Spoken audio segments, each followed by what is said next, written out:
عن ابن عمر رضی اللہ تعالی عنہما قال، حضرت عبداللہ ابن عمر رضی اللہ تعالی عنہما سے روایت ہے، وہ فرماتے ہیں قال رسول اللہ صلی اللہ علیہ وسلم، رسول اللہ صلی اللہ علیہ وآلہ وسلم نے ارشاد فرمایا، ان اللہ جعل الحق علی لسان عمر وقلبہ، کہ بے شک اللہ نے حق اور سچ کو عمر کی زبان اور اس کے دل میں رکھ دیا ہے۔ مختصر سی حدیث مبارکہ ہے، لیکن اس میں حضور صلی اللہ علیہ وآلہ وسلم نے حضرت عمر کے بارے میں ایک بہت بڑی سٹیٹمنٹ دی تھی، اور وہ سٹیٹمنٹ یہ ہے کہ حضرت عمر رضی اللہ تعالی عنہ کو اللہ تعالیٰ نے یہ شرف بخشا ہے کہ وہ ہمیشہ حق بات ہی کریں گے اور حق کے ساتھ ہی کھڑے ہوں، کیونکہ اللہ نے ان کی زبان پر بھی حق کو رکھ دیا ہے اور ان کے دل کے اندر بھی حق ڈال دیا ہے۔ تو یہ حضرت عمر رضی اللہ تعالیٰ عنہ کی فضائل والا یہ باب ہے یہاں پہ اس کتاب میں، تو اس میں حضرت عمر کے فضائل بیان کیے گئے، یعنی وہ فضائل کسی عام آدمی نے نہیں بیان کیے کہ بیٹے نے باپ کے بارے میں کہہ دیا، بھائی نے بھائی کے بارے میں کہہ دیا۔ یہ فضائل اس زبان سے نکلے ہیں کہ جس زبان کے بارے میں اللہ کا کلام کہتا ہے وَمَا يَنْطِقُ عَنِ الْهَوَىٰ إِنْ هُوَ إِلَّا وَحْيٌ يُوحَىٰ، کہ ہمارے پیغمبر اپنے خواہش نفس سے نہیں بولتے، بلکہ یہ جو بولتے ہیں وہ وحی ہوتے ہیں، وہ وحی ہوتے ہیں۔ تو یہ اس زبان اقدس سے نکلے ہیں کہ جو زبان اقدس ساری زندگی آپ نے کبھی جھوٹ نہیں بولا، کبھی جھوٹ نہیں بولا، مذاق بھی کیا تو وہ بھی سچا ہی کیا، مذاق میں بھی سچ ہی بولا، کبھی آپ کی زبان سے جھوٹ نہیں نکلا۔ ایک صحابی نے پوچھا یا رسول اللہ صلی اللہ علیہ وسلم، بعض دفعہ آپ ہنسی مذاق بھی کر لیتے ہیں، تو کیا ہنسی مذاق میں جو آپ بات کرتے ہیں ہم وہ بھی لکھ لیا کریں یا اس کو رہنے دیا کریں؟ تو آپ صلی اللہ علیہ وسلم نے ارشاد فرمایا کہ میں جو ہنسی مذاق میں بات کروں اس کو بھی لکھ لیا کرو، اس ذات کی قسم جس کے قبضے میں میری جان ہے، اپنی زبان کی طرف اشارہ کیا، اس زبان سے مذاق میں بھی حق کے علاوہ بات نہیں نکل سکتی۔ کتنی بڑی بات، کتنی بڑی بات ہے حضور کے بارے میں کہ میں اگر مذاق بھی کروں گا تو وہ سچ بات ہی نکلے گی، میری زبان سے کبھی غلط بات نہیں نکل سکتی، کبھی جھوٹ نہیں نکل سکتی۔ آپ اتنے بڑے سچے ہیں۔ تو اس زبان اقدس سے جو الفاظ حضرت عمر کے بارے میں نکلے ہیں، اب اس کے بعد جو حضرت عمر پہ تنقید کرے گا وہ حضرت عمر پہ نہیں کر رہا، وہ اصل میں حضور صلی اللہ علیہ وسلم کی ذات کے اوپر تنقید کر رہا ہے کہ حضور تو ایک شخصیت کے بارے میں کہہ رہے ہیں کہ یہ جنتی ہے، ہاں جی، اس کا محل جو ہے وہ جنت میں میں نے دیکھا ہے، جیسے حضور نے فرمایا آج رات میں جنت میں پہنچا، ہاں جی، صبح آپ کی عادت ہوتی تھی فجر کی نماز کے بعد آپ کچھ دیر بیٹھتے تھے اور کسی نے کوئی خواب وغیرہ دیکھا ہوتا تو آپ پوچھتے اور اس کی تعبیر بتاتے، یا اگر کوئی نہ ہوتا تو اپنا کوئی خواب ہوتا اس کو بیان فرماتا۔ اور پیغمبر کا خواب بھی وحی ہوتا ہے، وہ ہماری طرح خیال نہیں ہوتا، ہمارا خواب تو خیال ہوتا ہے، اس میں تھوڑی سی حقیقت کی آمیزش ہوتی ہے، لیکن جو پیغمبر کے خواب ہوتے ہیں پیغمبروں کے، وہ کیا ہوتے تھے؟ وہ وحی ہوتے تھے۔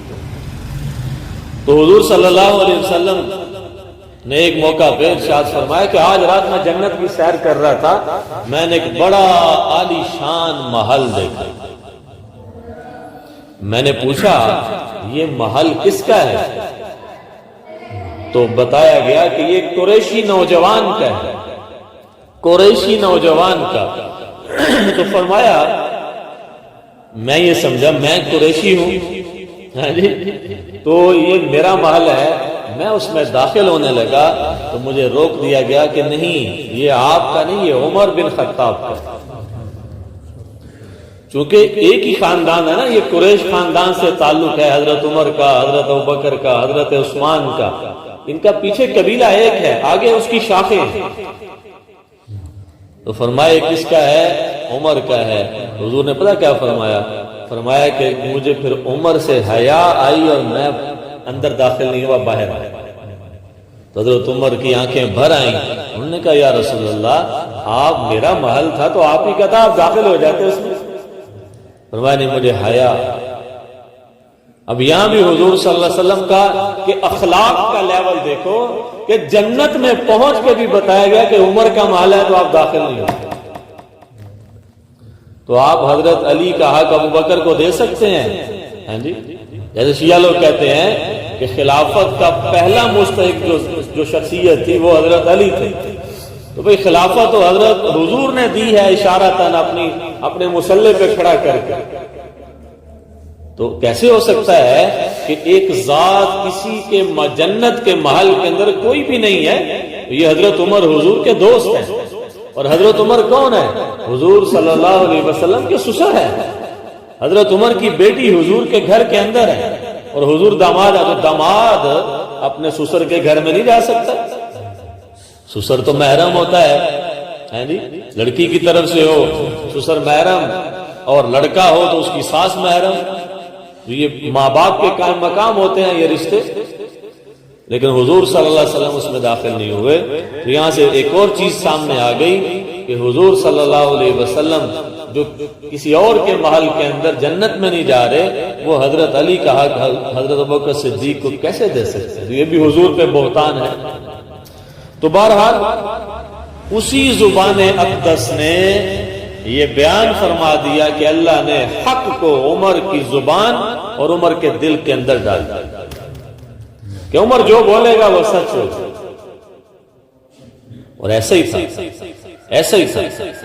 آگے بھی احادیث ایک دفعہ پہلے بھی پڑھی تھی کہ کئی قرآن مجید کے اندر مواقع ہیں کہ حضرت عمر کی رائے کے مطابق قرآن اترا ہے، حضرت عمر کی رائے کے مطابق قرآن اترا ہے۔ بہت سارے مواقع ہیں، جن میں سے ایک جب ہم طواف کرتے ہیں خانہ کعبہ کا تو ہم کیا کہتے ہیں؟ 2 نفل پڑھتے ہیں، وہ نفل پڑھنا واجب ہے۔ تو وہ جو 2 نفل ہے پہلے واجب نہیں تھے، تو حضرت عمر نے ایک دفعہ حضور سے کہا یا رسول اللہ میرا دل یہ چاہتا ہے کہ یہاں پہ نا 2 نفل پڑھے جائیں مقام ابراہیم کے پاس، میرا دل یہ چاہتا ہے۔ تو حضور ظاہر ہے اللہ کے حکم کے پابند تھے، تو اللہ تعالیٰ کو حضرت عمر کی یہ بات پسند آئی تو اللہ تعالیٰ نے حکم جاری کر دیا فاتخذوا من مقام ابراہیم مصلی، مقام ابراہیم کو نماز کی جگہ بنا۔ ابھی نماز کے اندر میں نے تلاوت کی ہے سورہ احزاب کی 22ویں پارے کا پہلا رکوع، تو یہ کیسے نازل ہوا تھا؟ ہاں جی، تو یہ حضرت عمر کی رائے کے اوپر نازل ہوا۔ حضرت عمر نے فرمایا یا رسول اللہ، پہلے پردے کا حکم نازل نہیں ہوا تھا، تو حضرت عمر نے کہا یا رسول اللہ صلی اللہ علیہ وسلم میرا دل یہ چاہتا ہے کہ آپ کی بیویاں اور آپ کی بیٹیاں نا پردہ کیا جائے۔ ایک پروٹوکول ہے نا آپ کا۔ کسی شخص نے اعتراض کیا مسلمان کے اوپر، اس نے کہا تم لوگ غیر محرموں سے ہاتھ نہیں ملاتے، نہ اپنی کسی خاتون سے کسی اور مرد کا ہاتھ ملانے دیتے ہو، یہ کیا بات ہے؟ ہمارے ہاں تو جو مرضی جس سے مرضی ہاتھ ملائے۔ اس نے بڑا خوبصورت جواب دیا، اس نے کہا یہ جو آپ کی ملکہ ہے، ملکہ برطانیہ وہ ملک ہے جہاں پہ یہ نظام چل رہا ہے بادشاہت والا بھی جمہوریت والا بھی، وہاں کا وزیر اعظم بھی ہوتا ہے اور ملکہ بھی ہوتی ہے، ہاں جی، بادشاہ بھی ہوتا ہے۔ تو اس نے کہا تمہاری جو ملکہ الزبت ہے، ہاں جی، پچھلے دنوں فوت ہوئی، 100 سال سے اوپر اس کی عمر تھی، تو کہا جی وہ جو ملکہ ہے کیا تم اس سے جا کے ہاتھ ملا سکتے ہو؟ کہا کہ نہیں میں تو ہاتھ نہیں ملا سکتا۔ کہا جی کیوں؟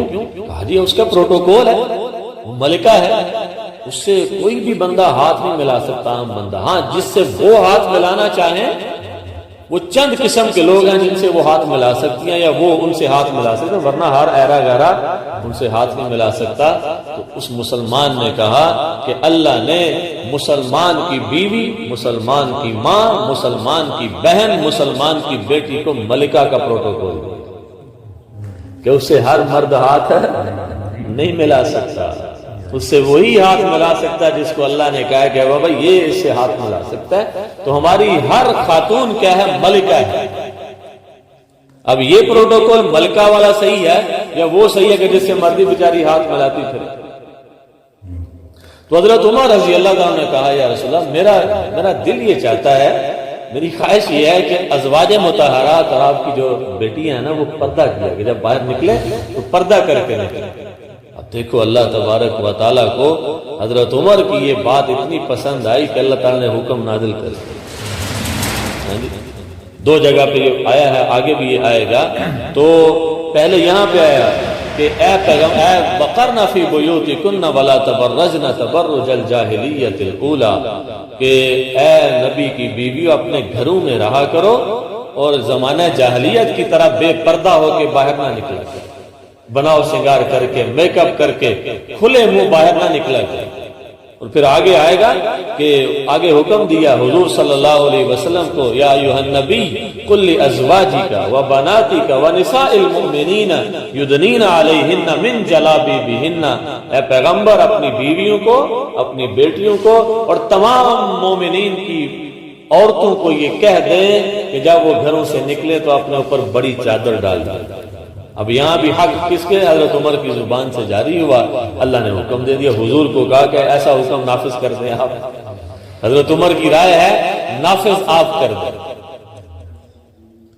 تو ایسے ہی حضرت عائشہ کی جو طہارت ہے، پاکیزگی ہے، تو جب حضرت عائشہ پہ بہتان لگا تھا تو کچھ صحابہ اکرام جو بدری صحابہ اکرام تھے، ہاں جی، وہ بھی اس جال کے اندر پھنس گئے۔ انہوں نے کہا ہو سکتا ہے ایسا ہو گیا۔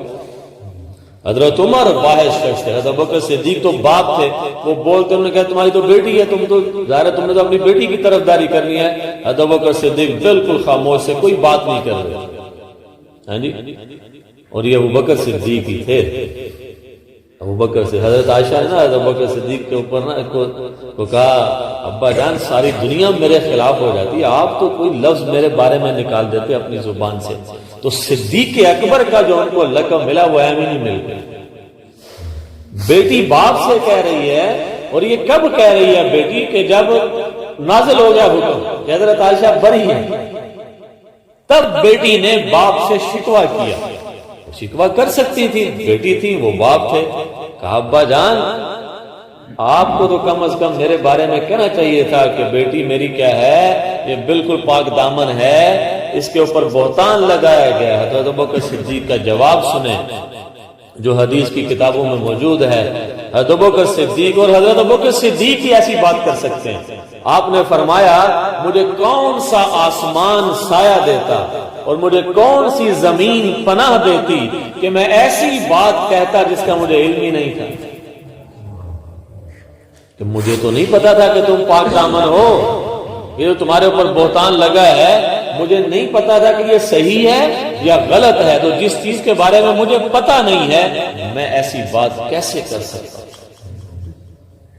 تو محدثین کہتے ہیں ابوبکر صدیق ہی ایسی بات کر سکتے ہیں، یعنی اتنے زیادہ سچے ہیں کہ اپنی بیٹی کے بارے میں کہہ دیا جس چیز کا مجھے علم ہی نہیں، میں کیسے کہہ سکتا ہوں کہ ایسی چیز ہے یا نہیں ہے۔